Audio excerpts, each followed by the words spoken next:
ইবনে মাজাহ শরীফের হাদিসে এসেছে, আল্লাহর রাসূল স্বয়ং বসা, জিবরাইল আমিন আসছে। এমন সময় জিবরাইল আমিন আর আল্লাহর রাসূল সাল্লাল্লাহু আলাইহি সাল্লাম কথা বলছেন। ওই সময় আঁটুসাঁটু হয়ে একজন সাহাবী যাচ্ছে। আল্লাহর রাসূল সাল্লাল্লাহু আলাইহি সাল্লামকে জিবরাইল আলাইহিস সালাম ডাকলেন, ইয়া রাসূলুল্লাহ সাল্লাল্লাহু আলাইহি সাল্লাম, ওই যে দেখেন আপনার সাহাবী আবু যর গিফারি যাচ্ছে। সুবহানাল্লাহ বলবেন না? জোরে বলেন, আওয়াজ দিয়ে বলেন। কে যাচ্ছে? আপনার সাহাবী আবু যর গিফারি। হুজুর সাল্লাল্লাহু আলাইহি সাল্লাম ডেকে বললেন, জিবরাইল, আবু যর গিফারিকে তুমি কিভাবে চিনো? জিবরাইল আলাইহিস সালাম বলছে, ইয়া রাসূলুল্লাহ, আমি শুধু চিনি আবু যর গিফারিকে তা নয়, আসমানে যত ফেরেশতা আছে সমস্ত ফেরেশতা ওই আবু যর গিফারিকে চিনে। কিভাবে চিনে? কিভাবে করে চিনে? আল্লাহর রাসূল প্রশ্ন করলেন, যারা ক্ষমতার বড়াই দেখান, টাকার বড়াই দেখান, আমলের বড়াই দেখান, একটু বিবেকের কাছে প্রশ্ন করুন। আল্লাহর রাসূল যখন প্রশ্ন করেছেন, জিবরাইল আমিন বলছে, হুজুর, আবু যর গিফারির দুইটা আমল আছে, যেই দুইটা আমল আল্লাহর কাছে খুব পছন্দ, ফেরেশতাদের কাছে খুব পছন্দ।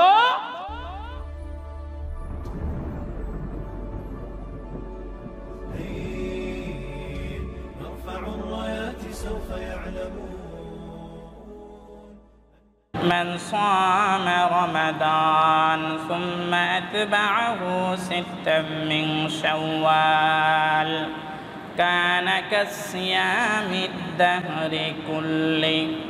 بارك الله لنا ولكم في القرآن العظيم ونفعنا وإياكم بالآيات والذكر الحكيم.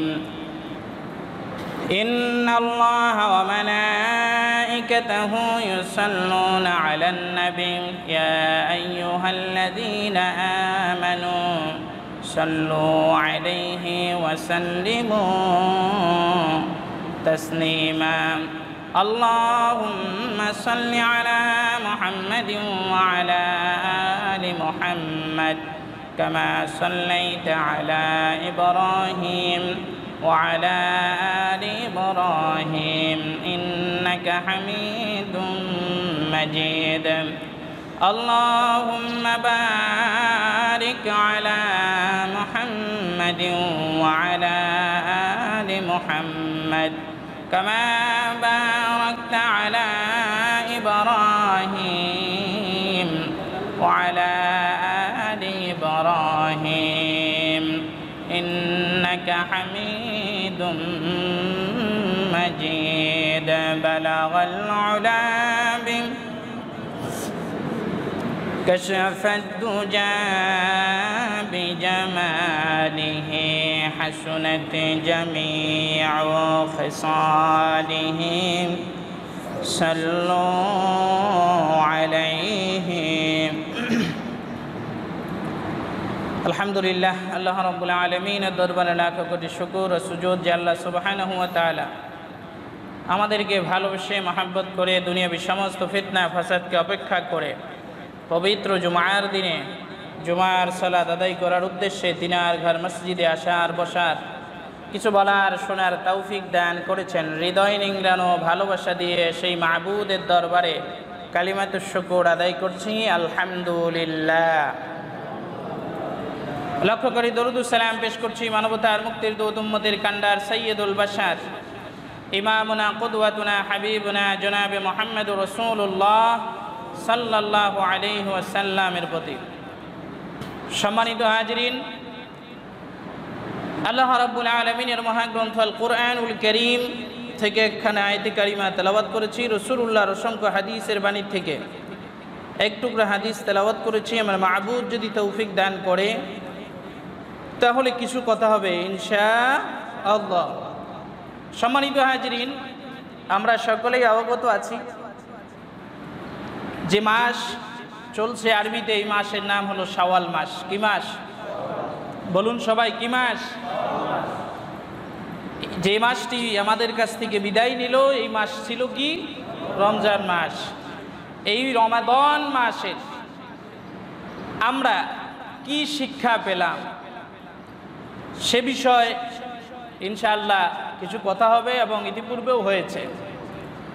তো রমজানুল মোবারক মাস চলে গেছে, শাওয়াল মাসের আজকে হলো প্রথম জুমা। এই শাওয়াল মাস শুধু রমজানুল মোবারক মাসটি হচ্ছে মানুষের ট্রেডিং নেওয়ার মাস। কিসের মাস? ট্রেডিংয়ের মাস হচ্ছে রমজানুল মোবারক মাস। বাদ বাকি আরো সামনে 11টি মাস কিভাবে করে চলবে, তার জীবনযাপন জীবনধারা কিভাবে করে তার সময়টা অতিবাহিত করবে, এটার ট্রেডিংয়ের জন্য আল্লাহ সুবহানাহু ওয়া তাআলা রমজানুল মোবারক মাস দিয়েছেন। এবং আমরা সাধারণতভাবে দুনিয়ার যদি কেউ কোনো ট্রেডিংকে যায়, অনেক সময় প্রাথমিক অবস্থায় ট্রেডিং করতে গেলে যদি ভুল ত্রুটি হয়, এটার জন্য কর্তৃপক্ষ তাকে ক্ষমার দৃষ্টিতে দেখেন। কিন্তু ট্রেডিং যখন শেষ হয়ে গেল, এরপরে যদি বারংবার ভুল হয়, তাহলে কিন্তু কর্তৃপক্ষ তখন তার উপরে শারীরিক হোক মানসিক হোক তার উপরে টর্চার করে। আল্লাহ সুবহানাহু ওয়া তাআলা রমজানুল মোবারক মাস মুমিন জীবনের সফলতা বিফলতার সফলতার দ্বার প্রান্তে যাবার জন্যই মূলত মুমিনদের জন্য রমজানুল মোবারক মাস 12টি মাসের একটি মাস দিয়েছেন, যাতে করে এই মাসে ট্রেডিং গ্রহণ করে, এই মাসে শিক্ষা গ্রহণ করে 11টি মাস যেন গুনাহমুক্ত এবং আল্লাহর দাসত্ব আল্লাহর গোলামিতে যেন নিয়োজিত হতে পারে। এই জন্য আল্লাহ সুবহানাহু ওয়া তাআলা বছরে একটি ট্রেডিংয়ের মাস রেখেছেন। সেই মাসের নাম কি বলেন সবাই? রমাদান মাস। কি মাস? রমাদান। রমাদান বললেই, শব্দটা বললেই সাথে সাথে রা মিম দাদ আলিফ নুন 5 হরফ। কয় হরফ? কমপক্ষে 50টি নেকি আমলনামায় লেখা হবে। তাহলে কি বলবো আমরা? রমাদান। কি? রমাদান শব্দটি ব্যবহার করব। তো এই রমাদান মাস আমাদের কাছ থেকে বিদায় নিয়ে চলে গেছে, এখন শাওয়াল মাস। এই শাওয়াল মাস আমাদের জন্য আল্লাহর হাবিব সাল্লাল্লাহু আলাইহি ওয়াসাল্লাম আরেকটি পুরস্কারের মাস হিসেবে ঘোষণা করেছেন। জোরে কোন সুবহানাল্লাহ। কি হিসাবে? পুরস্কারে। যেমনি আল্লাহ রাব্বুল আলামিন কুরআনুল কারীমের ভিতরে বলেছেন, মান জাআ বিল হাসানা ফালাহু আশরু আমসালিহা। আল্লাহ সুবহানাহু ওয়া তাআলা বলেছেন, একটি নেক কাজ করলে বান্দার আমল নামায় 10টি নেক দেওয়া হয়। কালকে বললেন সুবহানাল্লাহ নাকি? একের বিনিময় বলেন সবাই, একের বিনিময় 10। আল্লাহর হাবিব সাল্লাল্লাহু আলাইহি সাল্লাম বলেন, মান সামা রমাদান সুম্মা আতবাআহু। রমজানুল মোবারক মাসের রোজা পালন করার পরে অতঃপর যে ব্যক্তি কি করবে? সিত্তাম মিন শাওয়াল। শাওয়াল মাসে 6টি রোজা রাখবে। কয়টি? 6টি রোজা পালন করবে। আল্লাহ সুবহানাহু ওয়া তাআলা ওই ব্যক্তিকে কানা কাসিয়ামিদ দাহর কুল্লি, 1 বছর রোজা রাখার সওয়াব আমলনামায় দিয়ে দিবে। কিভাবে হলো? একে বলে না, একে 10। 1 মাস রোজা রাখছি, তাহলে কয় মাসের সওয়াব? হ্যাঁ, 10 মাসের সওয়াব আমলনামায় আল্লাহ তাআলা দিয়েছেন। তাহলে এখন 1 বছর পূর্ণ হতে আর বাকি কয় মাস? হ্যাঁ, 2 মাস। 2 মাস যদি আর বাকি থাকে, আর একে যদি 10 হয়, তাহলে শাওয়াল মাসের রোজা হলো 6টা। কয়টা? 6টা। এই 6 রোজায় কয় মাস বলে না? তাহলে হলো কত? 12 মাস। 12 মাসে 1 বছর। আল্লাহর হাবিব এই কথাই বলছেন, মান সামা রমাদান সুম্মা আতবাআহু সিত্তাম মিন শাওয়াল কানা কাসিয়ামিদ দাহরি কুল্লিহি। যে ব্যক্তি রমজানুল মোবারক মাসের সমস্ত রোজা আদায় করলো এবং শাওয়াল মাসের 6টি রোজা রাখলো, এক বছর রোজা রাখার সওয়াব আমল নামায় উঠে গেল। এক মাস রোজা, এক বছর রোজা রাখলে যেই সওয়াব, সেই সওয়াব কি আমল নামায় উঠে যাবে। আমরা ইনশাআল্লাহ এই শাওয়ালের রোজা 6টি, এটি যেন আমাদের কাছ থেকে অবহেলায় যেন শেষ হয়ে না যায়। এই মাসের ভিতরে আমরা 6টি রোজা রাখার জন্য চেষ্টা করব ইনশাআল্লাহ। আমি যে কোরআনুল কারীম থেকে যে আয়াতে কারিমা তেলাওয়াত করেছি সূরা আল হুজুরাত, কোন সূরা? সূরা আল হুজুরাত থেকে একটি আয়াতে কারিমা তেলাওয়াত করেছি। আল্লাহ রাব্বুল আলামিন এখানে মানব মণ্ডলীকে ডেকেছেন, ইয়া আইয়ুহান নাস, হে মানব মণ্ডলী, ইন্না খলাকনাকুম, নিশ্চয় আমি তোমাদেরকে সৃষ্টি করেছি। আমাদেরকে সৃষ্টি করছেন কে? বলেন সবাই, আমাদেরকে সৃষ্টি করছেন তিনি কে? আল্লাহ তাআলা স্মরণ করিয়ে দিচ্ছে। কেন স্মরণ করিয়ে দিচ্ছে?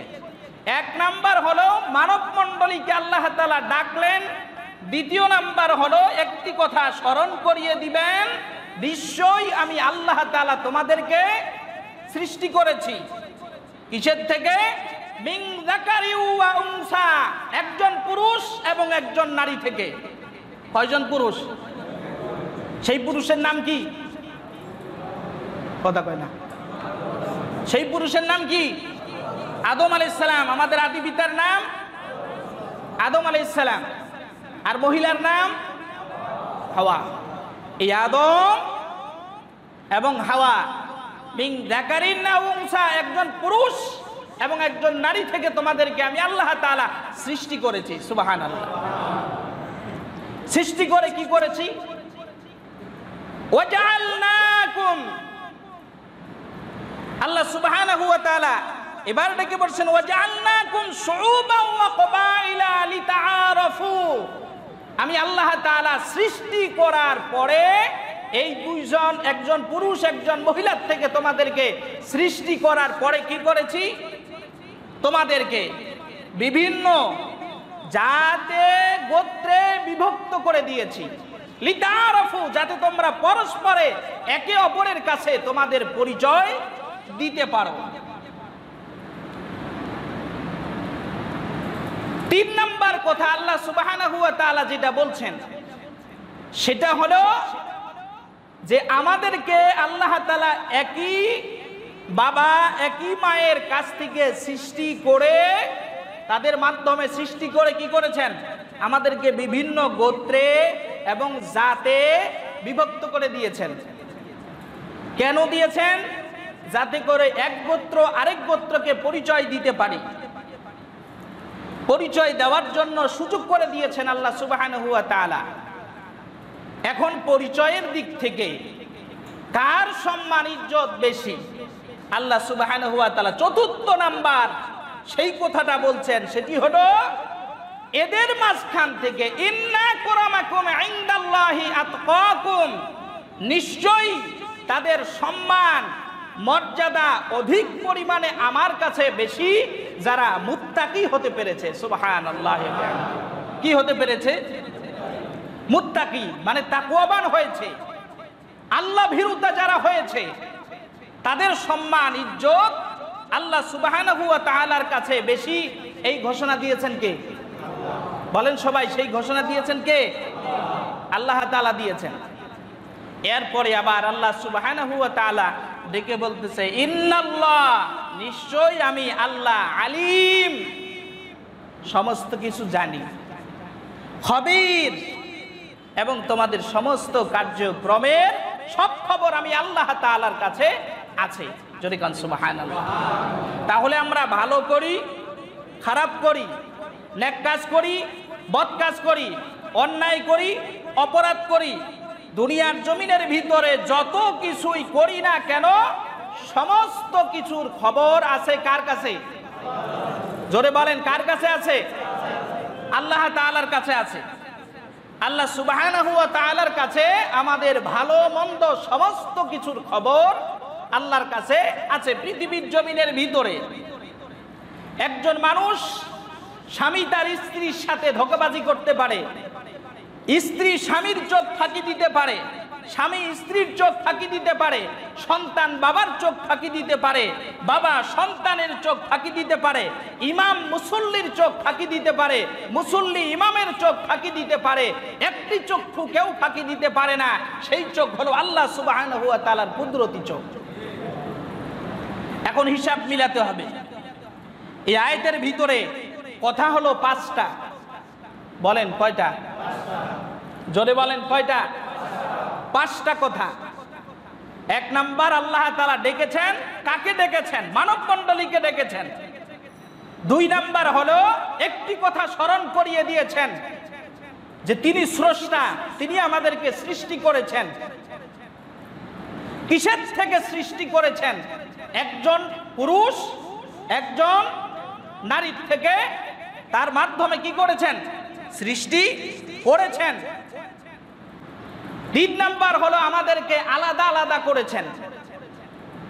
4 নাম্বার হলো এদের মাঝখান থেকে সম্মানী কারা, সেই কথাটাও আল্লাহ তাআলা বলে দিয়েছেন।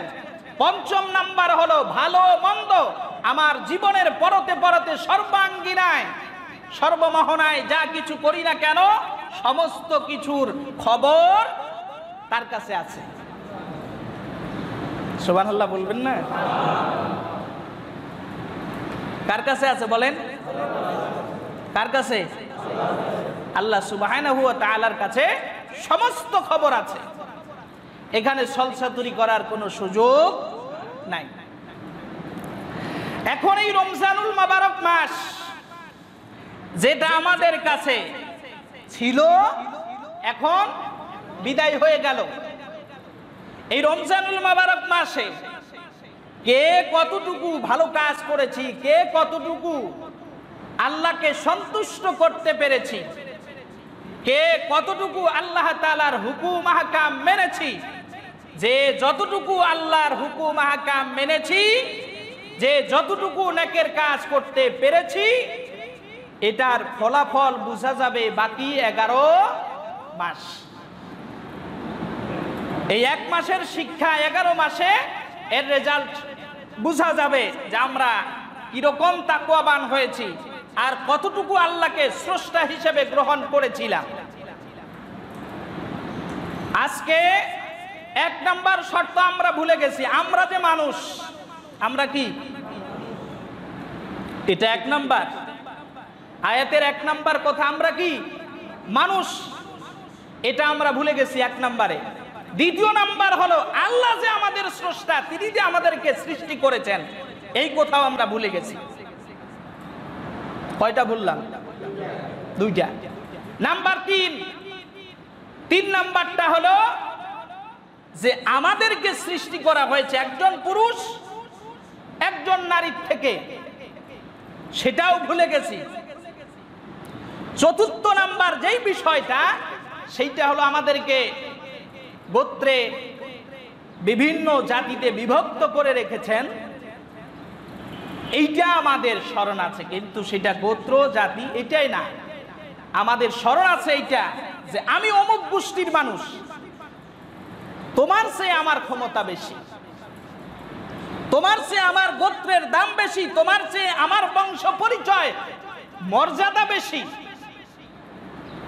এইটা হলো পরিচয়। আসলে মূলত পরিচয় কিন্তু এটা ছিল না যে যেই গোত্রেই থাকি না কেন, যেই বংশেরই হই না কেন, আমাদের সৃষ্টি হয়েছে আমাদের আদি পিতা, আমাদের আদি মাতা একজন পুরুষ একজন নারী। নাকি এর বাইরে আর কিছু আছে? কথা কয় না। এর বাইরে আর কিছু আছে? আল্লাহ কি এখানে বলছে যে কে খান বংশের, কে মিয়া বংশের, কে পালোয়ান বংশের, কে মোল্লা বংশের, কে সরকার বংশের, কে মিধা বংশের? এই কথা কি আল্লাহ বলছেন? বংশ পরিচয় নয়, বরং পরিচয় হবে একটাই, আমার স্রষ্টা। কথা কয় না। আমলিক, বিএমপি, জামাত, জাসদ, বাসদ, স্রষ্টাকে। এখন মনে করেন আল্লাহ আমার স্রষ্টা, এইটা যদি আমরা মেনে নিতে পারতাম তাহলে কি আর আমাদের ভিতরে কোনো সমস্যা থাকার কথা ছিল? কারণ স্রষ্টা যিনি, বিধানদাতা তিনি। স্রষ্টা যিনি, সেজদা পাওয়ার মালিক তিনি। স্রষ্টা যিনি, সমস্ত কিছুর সার্বভৌমত্বের মালিক হলেন তিনি। যদি এই শব্দটা আমরা মুখে এবং অন্তরে বাস্তবে যদি কাজ করতে পারতাম, তাহলে পৃথিবীর জমিনের ভিতরে কোনো অশান্তি থাকতো না। যখন আল্লাহর হুকুম আহকাম, আল্লাহর ইবাদত বন্দেগী, আল্লাহ যে আমার স্রষ্টা, আল্লাহ যে আমার বিধানদাতা, আল্লাহ যে আমার রিজিক দাতা, আল্লাহ যে আমার সমস্ত কিছুর হায়াত মৌতের মালিক, এই কথা যখন আমরা ভুলে গেছি, তখন আমাদের অবস্থা হয়ে গেছে ভালো না খারাপ? কথা কয় না? কথা কয় না? ভালো না খারাপ? আজকে করোনা পরিস্থিতি, আমফান, যাই যত গজব যত কিছু আসতেছে, তার পিছনে কারণ হলো সৃষ্টি হয়ে স্রষ্টার হুকুম আহকাম ভুলিয়ে যাওয়া। সৃষ্টি হয়ে কার হুকুম ভুলে যাওয়া? কথা কয় না? কার হুকুম, কার বন্দেগী? এই আল্লাহর সমস্ত হুকুম আহকামকে ছেড়ে দেবার কারণে আজকে আমাদের এই পরিণতি হয়েছে। এখন আপনি মানুষকে দোষারোপ করেন, আর লোকেরা কোথাও বলে হুজুর এত দোয়া করি, এত কিছু করি, তারপরেও আল্লাহ এই সমস্ত আযাব গজব থেকে আমাদেরকে হেফাজত করতেছে না। কারণ করবে কিভাবে? কারণ এতদিন সমস্ত কিছু আল্লাহর বিরুদ্ধে করেছি। এই হায়াতের জিন্দেগিটা 60 বছর, 70 বছর, 40 বছর, 30 বছর, 20 বছরের হায়াতের জিন্দেগিতে সব সময় আল্লাহর বিরুদ্ধে লেগেছিলাম, আল্লাহর বিরুদ্ধে অবস্থান নিয়েছিলাম, আল্লাহর বিধানের বিপক্ষেই ছিলাম। আর এখন বিপদের সময় দৌড় দিয়ে আসলাম, আর আল্লাহ মাফ করে দিল। তাই কথা কেন? তাই মাফ করে দিল। কিন্তু তাও আবার চাওয়ার সিস্টেম কি? বিপদ যখন খুব বেশি তখন আমরা মুত্তাকি, বিপদ যখন একটু কমে যায় তখন বলে আর এটা কিছু না। কথা কয় না? আর এটা কিছু না। এইটা হলো আমাদের তাকওয়া। যদি বলি ভাই আপনি আল্লাহকে ভয় করেন, আপনি মুত্তাকি, বলবে কে বলছে আমি মুত্তাকি না? আমি কমপক্ষে সপ্তাহে একদিন হইলেও তো জুমায় যাই। যদি জুমায় নাও যাই, 2 ঈদের নামাজে কমপক্ষে সবার সামনে আমি আগে। তাহলে আমি মুত্তাকি না তো মুত্তাকি কে? এর অবস্থা হলো একজন ব্যক্তি সমুদ্র পাড়ি দিচ্ছে। এই সমুদ্র পাড়ি দিতে গিয়ে মাঝামাঝি যখন গেছে, হঠাৎ করে ঝড় উঠে গেছে। ঝড় যখন উঠছে, উঠার পরে এখন বলতেছে আল্লাহ, জীবনে যত পাপ করছি সব পাপের কথা স্মরণ করছি, তোমার কাছে তওবা করছি, আর জীবনে পাপ করব না। আল্লাহ তুমি ছাড়া আমার আর রক্ষাকারী নাই। তুমি যদি এখন আমাকে রক্ষা না করো, আমার স্ত্রী পুত্র পরিবার পরিজন কারোর সাথে আমার দেখা হবে না। আল্লাহ তুমি কমপক্ষে আমাকে নদীর ওপারে দাও, তারপরে দেখবা তোমার ইবাদত বন্দেগী ছাড়া আমার জীবনের বিনিময়ে আমি প্রয়োজনে আমার অর্থ সম্পদ যা আছে সব তোমার রাস্তায় দান করে দিব। আল্লাহ সুবহানাহু ওয়া তাআলা তো রহমান রহিম,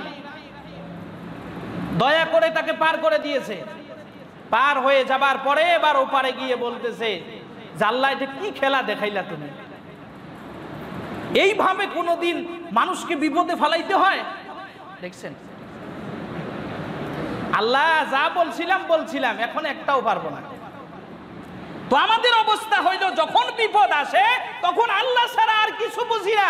বিপদ যখন কেটে যায় তখন মনে করি যে আল্লাহ এটা কোনো ব্যাপার না। এটার নাম তাকওয়া নাকি? এটার নাম তাকওয়া। মহান আল্লাহ রাব্বুল আলামিনকে জিজ্ঞাসা করলাম, আল্লাহ তাকওয়াবান ব্যক্তি যারা, তাদের পুরস্কার কি এবং তাদের বৈশিষ্ট্যটা কি, তুমি কি বলে দিবা না? আরশের মালিক আল্লাহ বলেন, ইন্না আকরামাকুম ইনদাল্লাহি আতকাকুম, আমার কাছে সম্মানিত যারা তাকওয়াবান হলো তারা আর তাকওয়াবান হবে যারা। ইয়া আইয়ুহাল লাযীনা আমানু তাকুল্লাহ ওয়া কুলু কাওলান সাদীদা। ওহে যাহারা ঈমান এনেছো এবং তাকওয়া অবলম্বন করেছো, মুত্তাকি দাবি করেছো, তারা শুনো, সর্বপ্রথম তোমাদের বৈশিষ্ট্য হলো ওয়াকুলু কাওলান সাদীদা, যখনই কথা বলবে সত্য কথা বলবে। সুবহানাল্লাহ বলতে ইচ্ছে করে নাই? কি বলবে? কার হুকুম? কথা কয় না, কার হুকুম? তাহলে মুত্তাকি হইতে হইলে সর্বপ্রথম যে কাজ করা লাগবে সেই কাজটি কি? বলে না, কারণ মিথ্যা বলতে বলতে তো অভ্যস্ত, এই মুখ দিয়ে এখন সত্য কইতে গিয়ে বের হয়। আল্লাহ বলছেন ওয়াকুলু কাওলান সাদীদা, ওরা যখন কথা বলবে তখন কি বলবে? সত্য বলবে। তাহলে ঈমান আনবে যারা, তাকওয়া অবলম্বন করেছে এই দাবি করবে যারা, তাদের কি করতে হবে? সব সময় সত্য কথা বলতে হবে, মিথ্যার কোনো আশ্রয় নিতে পারবে না। আর মিথ্যার আশ্রয় নেয় তারা পৃথিবীর জমিনের নিকৃষ্ট মুনাফিক যারা। সম্মানিত দিনী ভাইয়েরা, আল্লাহ সুবহানাহু ওয়া তাআলা শর্ত দিলেন, তাহলে তাকওয়াবান সম্মানিত ব্যক্তি অধিকারে হবে যারা সত্য কথা বলবে তারা। এখন সত্য কথা বললে লাভ কি? আমরা রাসূলুল্লাহ সাল্লাল্লাহু আলাইহি সাল্লামের যুগের থেকে একটি ঘটনা যদি শুনি তাহলে ইনশাআল্লাহ আমাদের উপকারে আসবে। হুজুর সাল্লাল্লাহু আলাইহি সাল্লামের কাছে একজন পাপাচার, দুরাচার, এমন কোনো অপরাধ নাই, এমন কোনো খারাপ কাজ নাই যে সে কাজ করে নাই। আল্লাহ রসুলের দরবারে গেলেন, যাওয়ার পরে বলছে, ইয়া রাসূলুল্লাহ সাল্লাল্লাহু আলাইহি সাল্লাম, আপনার কাছে একটা কথা আমি বলতে এসেছি। কি কথা? যে দুনিয়াতে এমন কোনো খারাপ কাজ নাই যেই কাজটা আমি করি নাই, আর পৃথিবীতে ভালো কাজ বলতে যা আছে আমি তা করি নাই। কি করছে? খারাপ কাজ যত আছে একটাও ছাড়ে নাই, ভালো কাজ যত আছে একটাও করে নাই। ব্যক্তি হুজুরের কাছে গেলেন, যাওয়ার পরে হুজুর সাল্লাল্লাহু আলাইহি সাল্লামকে বললেন যে হুজুর, আমাকে এই পথ থেকে ফিরে আসার কোনো সুযোগ আছে? হুজুর সাল্লাল্লাহু আলাইহি সাল্লাম বললেন, তওবা করে যদি তৌহিদের পথে যদি আসতে পারো আল্লাহ সুবহানাহু ওয়া তাআলা তোমাকে মাফ করে দিবে। তওবা কি? এই কাজ, অপরাধের কাজ যত আছে একটাও করতে পারবা না। হুজুর এটা বলেন কি, একসাথে কি এত কাজ বাদ দেওয়া যায়? কারো যদি বৈশিষ্ট্য থাকে একসাথে চুরি করা, একসাথে জিনা করা, মদ পান করা, এক কথায় যত খারাপ কাজ আছে, যত হারাম কাজ আছে, সবকিছু যদি করার কারো অভ্যাস থাকে, তাহলে মানুষটা কি হুট করে কি সমস্ত কাজ থেকে ফিরে আসতে পারে? কথা কয় না, পারে? তো বলল, হুজুর সমস্ত কাজ বাদ দিয়ে আমাকে একটা কাজ দেন, অন্তত কিছুদিন এই কাজটা করি, তারপরে আরেকটা ছাড়বো, এটার পরে আরেকটা ছাড়বো, এইভাবে করে আস্তে আস্তে আস্তে আস্তে আমি সমস্ত পাপের কাজ ছেড়ে দিতে চাই। সুবহানাল্লাহ কালকে বললেন কয়টা? একটা অন্তত বলেন। হুজুর সাল্লাল্লাহু আলাইহি সাল্লাম বললেন, তাহলে যদি সেটাই করতে চাও তাহলে তুমি শুনো, একটি তোমাকে নির্দেশ দেওয়া হলো, তোমাকে ওয়াদা দিতে হবে যে আর জীবনে কোনোদিন তুমি মিথ্যা কথা বলবে না। কি বলবে না? কি বলবে না? জীবনে কোনোদিন মিথ্যা কথা বলবে না। এই ব্যক্তি মনে করছে যে মিথ্যা কথা বলবে না, এটা সাধারণ একটা শর্ত, এটা কোনো ব্যাপার না। হুজুর সাল্লাল্লাহু আলাইহি সাল্লামের হাতে হাত রেখে বলতেছে, ইয়া রাসূলুল্লাহ আপনি সাক্ষী থাকেন, আল্লাহ সাক্ষী, আল্লাহকে সাক্ষী রেখে বলছি আর জীবনে কোনোদিন মিথ্যা বলবো না। কি করবো না? আর জীবনে কোনোদিন মিথ্যা কথা বলবো না। হুজুর সাল্লাল্লাহু আলাইহি সাল্লাম খুশি হয়ে গেলেন। ব্যক্তিটি চলে গেল বাড়িতে। তার রুটিন অনুযায়ী বাড়িতে যাওয়ার পরেই মদের নেশা উঠে গেছে। মদের বোতল খুলে গ্লাসে ঢেলেছে, এই মদ পান করবে। যখনই কাছে নিচ্ছে তখনই মনে হয়ে গেছে যে আরে এখন যদি মদ পান করি আর এই খবর যদি কাজীর কাছে যায়, হাকিমের কাছে যদি এই সংবাদ যায়, তাহলে আমাকে যখন জিজ্ঞাসা করবে তুই কি মদ পান করেছিস, আমি তো মিথ্যা বলতে পারবো না, কারণ হুজুরের কাছে আল্লাহকে সাক্ষী রেখে আমি ওয়াদা দিয়ে আসছি। না, মিথ্যা যেহেতু বলতে পারবো না, আবার এটা খেয়েছি, মুখে যদি সত্য কথা বলি তাহলে 40টা বেতের আঘাত সহ্য করতে হবে, আমি পারবো না, আমার পক্ষে 40টা বেতের আঘাত সহ্য করার এই শক্তি আমার নাই। এর চেয়ে বরং মিথ্যাও বলবো না, আবার মদও খাবো না। মদের বোতলটা আছাড় মেরে ঘরের ভিতরে যত ছিল সমস্ত মদের বোতল বের করে আছাড় মেরে ভেঙ্গে চুরমার করে ফেলে দিল।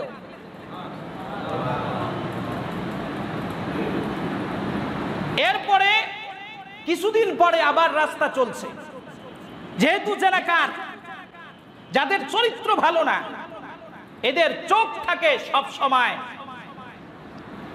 কোথায় কি আছে, কথা বলে না, তো চরিত্রহীন এই ব্যক্তিটি ছিল, যার কারণে হাঁটতেছে, হাঁটতে হাঁটতে এমন সুন্দর একজন রূপবতী মেয়ে তার নজরে পড়েছে। মনের ভিতরে কৌতূহল জেগে গেল, জীবনে কত নারীর ইজ্জত দিয়েছে আমি, আজকে পর্যন্ত এত সুন্দর নারীর সাথে আমি মেলামেশা করতে পারি না, অন্তত জীবনে এইটাই শেষ হইলেও শেষবারের মতো এটার সাথে জেনা করে আমি ভালো হয়ে যাব। এই সিদ্ধান্ত নিল। দেওয়ার পরে মেয়ের দিকে আস্তে আস্তে করে এগিয়ে গেল। হঠাৎ করে মনে হলো যে ওর সাথে যদি আমি জেনা করি তাহলে আল্লাহর কোরআনের ঘোষণা হলো আয-যানিয়াতু ওয়াজ-যানি ফাজলিদু কুল্লা ওয়াহিদিম মিনহুমা মিয়াতা জালদা। জেনাকারী পুরুষ অথবা জেনাকারিনী নারী যদি সাক্ষ্য প্রমাণে প্রমাণিত হয় 100 বেতের আঘাত করতে হবে। এখন ব্যক্তি চিন্তা করলো যে এটা আল্লাহর বিধান, আর আমি যদি তার সাথে জেনা করি আর এ যদি হাকিমের কাছে গিয়ে মামলা দায়ের করে, এই মামলা দায়ের করার পরে আমাকে যখন ডাকবে তখন আমি তো মিথ্যা বলতে পারবো না যে আমি জেনা করি নাই, কারণ আমি তো আল্লাহর রাসূলের হাতে আল্লাহকে সাক্ষী রেখে বলেছি জীবনে আর কোনোদিন মিথ্যা কথা বলবো না। এই সিদ্ধান্ত নিয়েছি। তাহলে 100 বেতের আঘাত, এই দোরার আঘাত সহ্য করার শক্তিও আমার নাই, আবার মিথ্যাও বলতে পারবো না, এর চেয়ে আমি ওর সাথে জিনা করব না।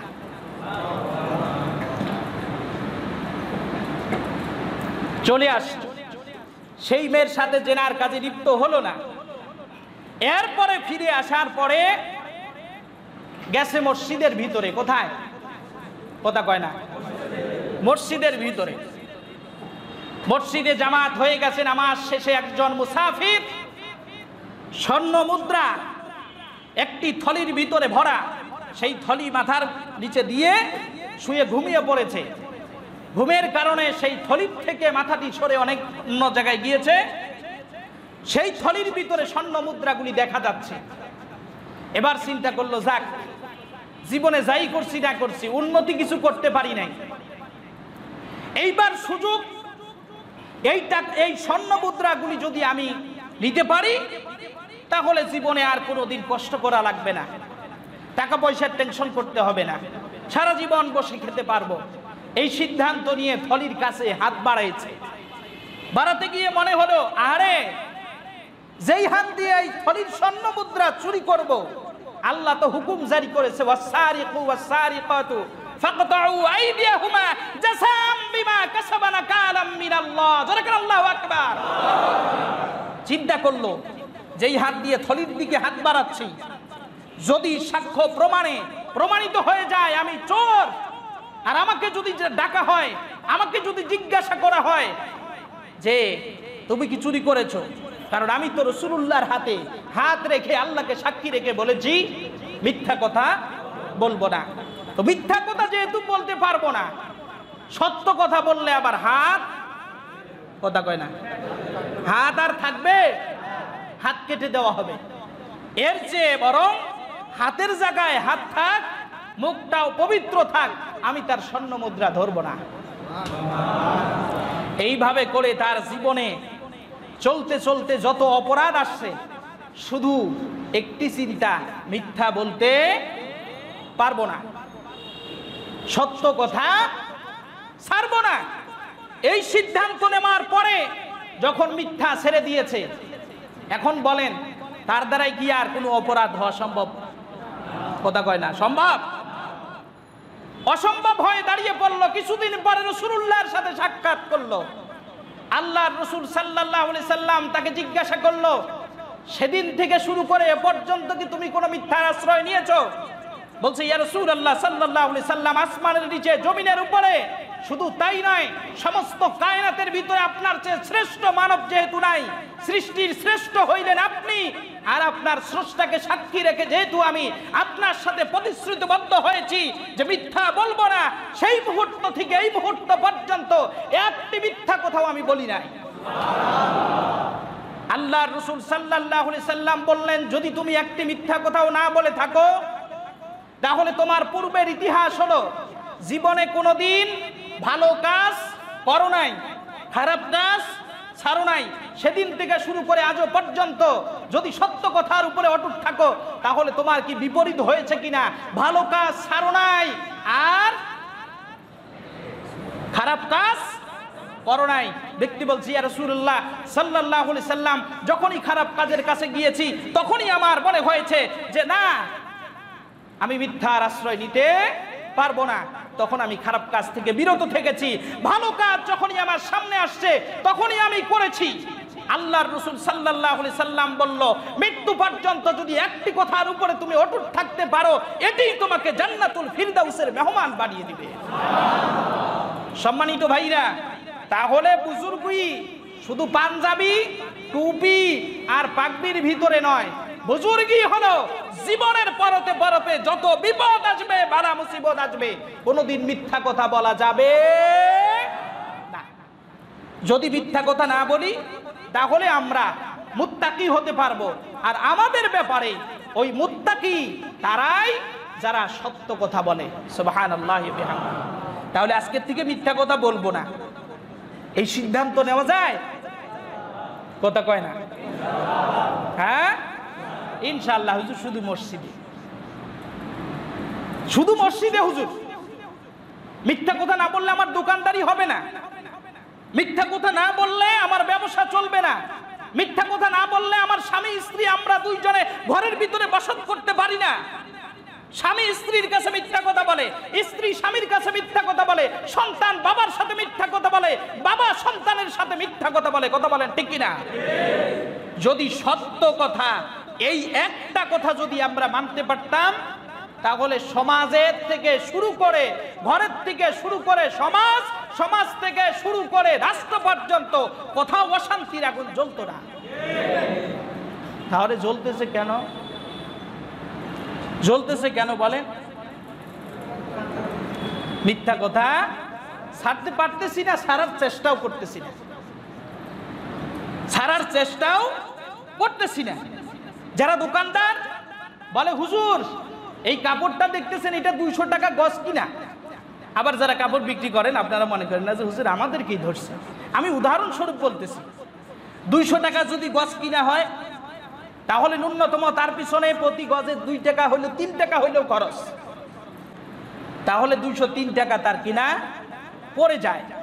এখন দোকান ভাড়া আছে, তারপরে কর্মচারী যারা আছে তাদের বেতন আছে, আবার নিজের সংসার আছে, প্রতি গজে আরো 60 টাকা ধরেন, কয় টাকা হইল? 210 টাকা কিনা পড়লো। বললো, হুজুর আপনাকে সম্মান করি, আপনাকে ভালোবাসি, আপনার কাছে ডাক করবো না, 210 টাকা পড়ে গেছে, 200 টাকা কিনা, 210 টাকা পড়ছে, কিন্তু হুজুর আপনি 180 টাকা গজ দেন। কথা বুঝেন নাই? কথা বুঝেন নাই? 180 টাকা দিলে ভাই আপনার তো লস হবে। হুজুর আপনার ব্যাপার, এটা কোনো সমস্যা নাই। কথা কয় না? তার মানে কি 210 টাকা না, 110 টাকা কিনা আপনার গজপতি 70 টাকা লাভ করছে। আপনি আর আমি তো খুশি। এই যে মিথ্যার আশ্রয়, আপনার কয় টাকা কিনা সেইটা বলার দরকার নেই। এই টাকা হইলে আমি বিক্রি করব, না হইলে করব না। এই জিনিস আমি ব্যবসা করছি, এইটার পণ্য এই টাকা মূল্য, এইটা হইলে আমি বেচবো, না হইলে আমি বিক্রি করব না। কথা বুঝেন নাই? মিথ্যার আশ্রয় ব্যবসার ক্ষেত্রে আমরা নিব না। স্বামী চলে গেছে ঈদের রাত্রে, জুয়ার আসরে বসে গেছে, জুয়ার আসর থেকে রাত 1টায় বাড়িতে ফিরলো। স্ত্রী বলে কোথায় গিয়েছিলে, আজকে একটা ঈদের দিন, ছেলে সন্তান লকডাউনের ভিতরে তুমি থাকবা ঘরে। আরে এক দোস্ত ফোন দিয়েছে, ওখানে যেতে বাধ্য হলাম। তো সেখানে গিয়েছো, এত রাত পর্যন্ত তোমাকে থাকতে হবে। আরে আসতেই দিবে না, জোর করে আসলাম। কথা বুঝেন না? আসতেই দিবে না, জোর করে আসলাম। আসলেই কোথায় গিয়েছিল? দোস্ত ডাকছে, এটাও ঠিক, কিন্তু দোস্তের বাড়িতে নয়। গিয়েছিল কোথায়? জুয়ার আড্ডায়, মদের আড্ডায় গিয়েছিল। এই যে স্ত্রীর সাথে মিথ্যা কথা হলো, স্ত্রীর সাথে মিথ্যা তহমত কথা বলার পরে স্বামী স্ত্রীর ভিতরে আর রহমত থাকলো না। এই স্বামী স্ত্রীর ভিতরে যখন রহমত নাই, মন খারাপ। কারণ এই যে সকাল থেকে নিয়ে শুরু করে রাত 1টা পর্যন্ত এই যে রাগ আর ক্ষোভ বলতেও পারে না। কারণ মদ, জুয়া এগুলার সাথে যেই স্বামীরা যুক্ত থাকে, ওদের স্ত্রীগুলা মনে হয় যে দাসীর চেয়েও বেশি কষ্টে থাকে। কথা বলেন না কেন? কারণ কিছু বলতে পারে না, কারণ হাত তো সব সময় চলে তাসের ভিতরে। স্ত্রী কিছু বললে তখন উঠে লাঠি। এখন মাজলুম মেয়েটা আর কিছু বলতে পারে না, ওর মনে কিন্তু জানা হয়ে গেছে যে গেছে কোথায়। এইভাবে থাকলো, মেয়েটার খবর আপনি নিলেন না। সারাদিন সেই মেয়েটা খাইলো কি খাইলো না, মেয়েটা ঠিকই আপনার জন্য টেনশন করেছিল, রাত 1টা পর্যন্ত আপনার অপেক্ষায় ছিল। আসলেন, আসার পরে যখন আপনারা খাইতে বলল, তখন আপনি ভাবলেন আরে খাইছি, বললো যে না একটু খেয়ে নাও। খাওয়ার সিস্টেম দেখে কিন্তু পুরাপুরি বুঝে ফেলছে। খাওয়ার আপনার সিস্টেম দেখে বুঝতে পারছে যে এইটা যে ওই যে সকালে খেয়ে গেছে, এর ভিতরে আর এর খাওয়ার সুযোগ হয় নাই। ছিল কোথায়? বুঝতে বাকি আছে? স্ত্রীর বুঝতে বাকি নাই, কিন্তু বলার কোনো কায়দা নাই। বললেই খবর খারাপ। এই খারাপ মন মানসিকতা নিয়ে স্ত্রীটা শুয়ে পড়লো, চোখের পানি ফেলে বালিশটা ভিজাইলো। হঠাৎ করে আপনার মনে চাইলো আনন্দ উৎসব বের দিন, স্ত্রীর সাথে আপনি মিথ্যা কথা বলে ধোঁকাবাজি করে ওই স্ত্রীর সাথে মিলিত হলেন। আপনার যেটা সন্তান হবে সেইটা আব্দুল কাদের জেলানি হবে না, ওইটা বরং পৃথিবীর জমিনে সবচেয়ে চিটিং হবে।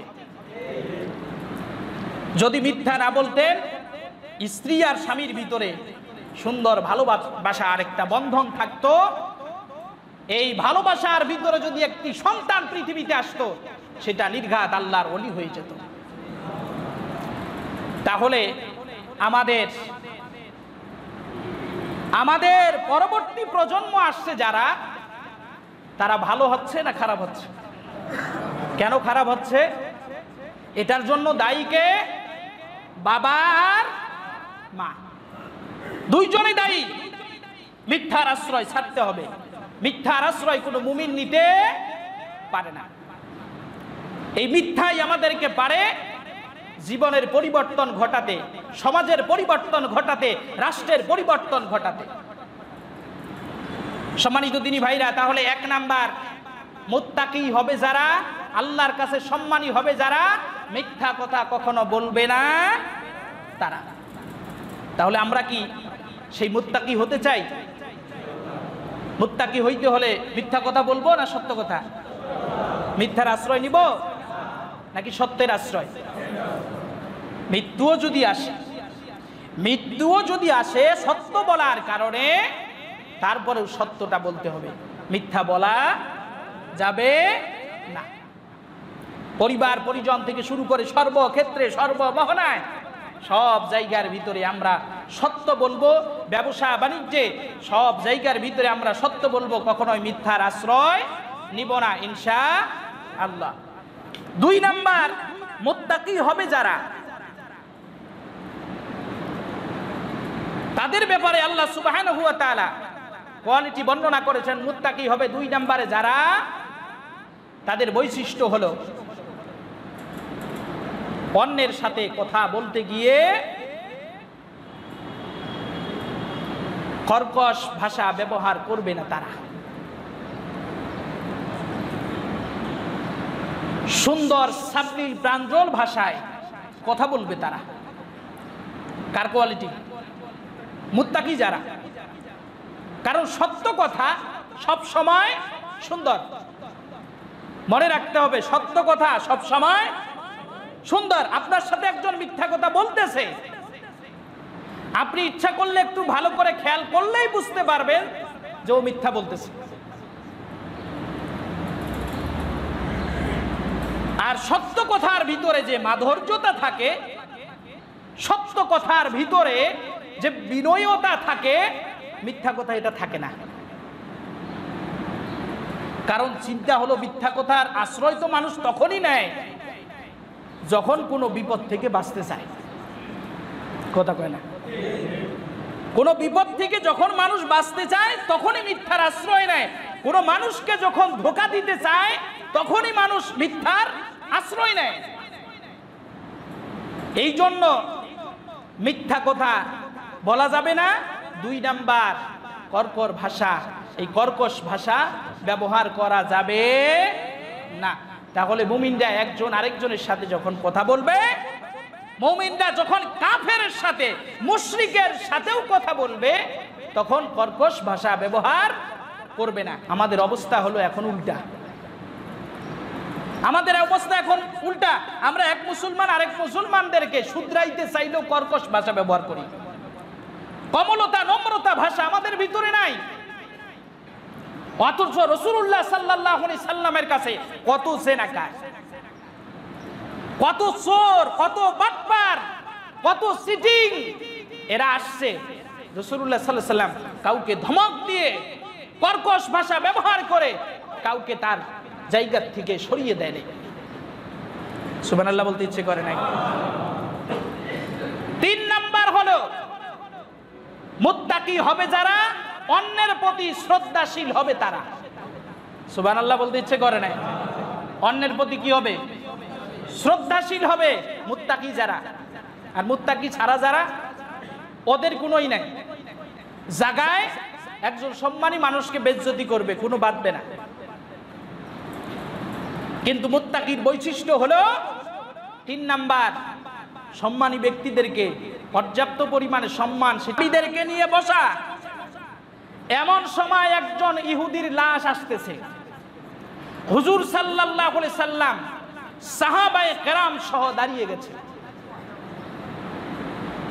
কি হইছে? কথা বুঝেন নাই? স্বয়ং আসমানের নিচে জমিনের উপরে যার চেয়ে সম্মানী ব্যক্তি নাই, তিনি একজন ইহুদির লাশ দেখে দাঁড়িয়ে গেছেন। মুসলমানের লাশ নয়, শ্রদ্ধাবোধ। মুত্তাকি হইতে হলে এই শ্রদ্ধাবোধ আপনার ভিতরে থাকতে হবে। অহংকার করতে পারবেন না। বংশীয় পরিচয়ের অহংকার, টাকার অহংকার, বাড়ির অহংকার, ক্ষমতার অহংকার, কোন অহংকার আপনার থাকতে পারে না। আর যদি থাকে বুঝতে হবে আপনি মুত্তাকির কোয়ালিটিতে পড়েন নাই। বিবেকের কাছে প্রশ্ন করে দেখুন তো, আমাদের হায়াতের জিন্দেগিটা যে কাটছে, আমরা কি পরস্পরে যখন কথা বলি, দেখা হয়, আমরা কি সম্মান সূচক শব্দ ব্যবহার করি নাকি ঠাট্টা করে উড়িয়ে দেই? 4 নাম্বার, আমি মোটামুটি মুত্তাকির কোয়ালিটি 40টা বের করেছি। এতগুলো বলা আজকে সম্ভব হবে না। তবে সামাজিক সব সময় যেটা আমাদের প্রয়োজন, সেই মূল কথাগুলি বলছি। যদি আপনার আমার এই অবস্থা হয়, পরস্পরে যদি সম্মান দেওয়ার অভ্যাস যদি হয়ে যায়, তাহলে বলেন স্ত্রী যদি স্বামীকে সম্মান করে, স্বামী যদি স্ত্রীকে সম্মান করে, সন্তান যদি বাবাকে সম্মান করে, বাবা যদি সন্তান হিসেবে যতটুকু সম্মান প্রাপ্য ততটুকু যদি আদায় করে, ওই ঘরের ভিতরে কি অশান্তি থাকবে? কথা বললেন না তো? অশান্তি থাকবে? থাকবে না। ওখানে শান্তি অবশ্যই আসবে। চতুর্থ নাম্বার কোয়ালিটি হলো মুত্তাকি হবে যারা, রাস্তায় চলার সময় বিনয়ী হয়ে চলবে। তারা কি হয়ে চলবে? বিনয়ী হয়ে চলবে।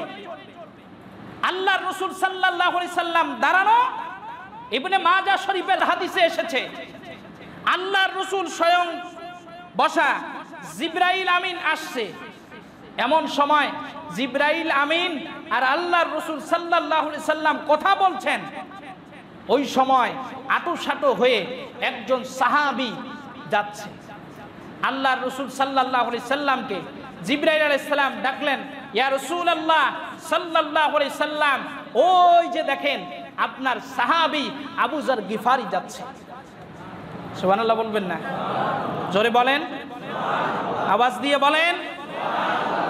কে যাচ্ছে? আপনার সাহাবী আবু যর গিফারি। হুজুর সাল্লাল্লাহু আলাইহি সাল্লাম ডেকে বললেন, জিবরাইল, আবু যর গিফারিকে তুমি কিভাবে চিনো? জিবরাইল আলাইহিস সালাম বলছে, ইয়া রাসূলুল্লাহ, আমি শুধু চিনি আবু যর গিফারিকে তা নয়, আসমানে যত ফেরেশতা আছে সমস্ত ফেরেশতা ওই আবু যর গিফারিকে চিনে। কিভাবে চিনে? কিভাবে করে চিনে? আল্লাহর রাসূল প্রশ্ন করলেন, যারা ক্ষমতার বড়াই দেখান, টাকার বড়াই দেখান, আমলের বড়াই দেখান, একটু বিবেকের কাছে প্রশ্ন করুন। আল্লাহর রাসূল যখন প্রশ্ন করেছেন, জিবরাইল আমিন বলছে, হুজুর, আবু যর গিফারির দুইটা আমল আছে, যেই দুইটা আমল আল্লাহর কাছে খুব পছন্দ, ফেরেশতাদের কাছে খুব পছন্দ, এবং তার জন্য আল্লাহ তাআলা ফেরেশতা নিযুক্ত করে রেখেছে, সব সময় তার জন্য ইস্তিগফার করতে থাকে। কি সে দুই আমল? বললে কি করবেন? দুই একজনে বললেন থাক, কারণ আমল যেহেতু নাই, ওয়াজও আর নাই। ওয়াজ তো প্রতি সপ্তাহে শুনতেছি, কিন্তু পুরো পরিবর্তন তো আমাদের ভিতরে আসলো না। শুধু আসলো হিংসা বিদ্বেষ, কিভাবে করে ছড়াবো, একজন আরেকজনকে কিভাবে করে গালি দিব, কাউকে ছোট করব, এই চিন্তায় থাকি। আবু যর গিফারি রাদিয়াল্লাহু তাআলা আনহুর ব্যাপারে জিবরাইল আমিন বললেন, দুইটি আমল ছিল তার। এক নাম্বার আমল হলো, যখন সে রাস্তায় চলে তখন সে বলে যে আল্লাহ তাআলা আসমানের নিচে আর জমিনের উপরে আমার চেয়ে নিকৃষ্ট আর কেউ নাই, আমার চেয়ে ছোট আর কেউ নাই, আমার চেয়ে ক্ষুদ্র আর কেউ নাই। আল্লাহ তাআলার কাছে এটা খুব পছন্দ হয়েছে। আল্লাহ তাআলা এটা খুব পছন্দ করেছেন, যে নিজেকে ছোট করে আল্লাহ তাকে বড় বানিয়ে দেন। দুই নাম্বার আমল হলো, আবু যর গিফারি রাদিয়াল্লাহু তাআলা আনহুর আমলনামায় এত পরিমাণে কোরআন খতমের সওয়াব আছে, যা অন্য কোন সাহাবীর আমলনামার ভিতরে নাই। কিভাবে? হুজুর সাল্লাল্লাহু আলাইহি সাল্লামের প্রশ্নের উত্তরে জিবরাইল আমিন বললেন, ইয়া রাসূলুল্লাহ, আপনার আবু যর গিফারি সব সময় সূরা ইখলাসের তেলাওয়াত করতে থাকে। কোন সূরার তেলাওয়াত? কোন সূরার তেলাওয়াত? সূরা ইখলাসের তেলাওয়াত এত অধিক পরিমাণে আপনার সাহাবী আবু যর গিফারি করেন, যা অন্য কোন সাহাবীর আমলনামার ভিতরে নাই। যার কারণে আল্লাহ তাআলার কাছে এই দুইটি জিনিস এত পছন্দ হয়েছে, এত পছন্দ হয়েছে, আমাদেরকে সমস্ত আসমানের ফেরেশতাদেরকে নিয়ে আল্লাহ তাআলা বৈঠক করে আবু যর গিফারির প্রশংসা করেছে। জোরে করে আল্লাহু আকবার। আপনার আমার প্রশংসা আল্লাহ তাআলা করবেন যদি বিনয়ী হতে পারি। ওয়া ইবাদুর রহমান, রহমানের গোলাম হবে যারা, বিনয়ী হবে তারা, অহংকারী হবে না, দাম্ভিক্যপূর্ণ জীবন যাপন করবে না। মুত্তাকি হতে হলে 4 নম্বর কোয়ালিটি আমাদেরকে অর্জন করতে হবে, বিনয়ী হতে হবে। বিনয়ী হওয়ার মানে এটা নয় যে রাস্তায় চলবো নিচের দিকে দিয়ে মাথা ঝুঁকাচ্ছি আর চলছি, এইটাই বিনয়িতা প্রকাশ নয়। বিনয়িতা প্রকাশ হবে তখন, অন্যায় হবে যেখানে, প্রতিবাদ হবে সেখানে, ভালো কাজ যেখানে, আমি আছি সেখানে। মনে থাকবে ইনশাআল্লাহ, মনে থাকবে ইনশাআল্লাহ। কয় নাম্বার কোয়ালিটি বললাম? 4 নাম্বার। 1 নাম্বার মিথ্যা, মিথ্যা কথা বলবো না, সত্য ছাড়বো। 2 নাম্বার কর্কশ ভাষায় কথা বলবো না। 3 নাম্বার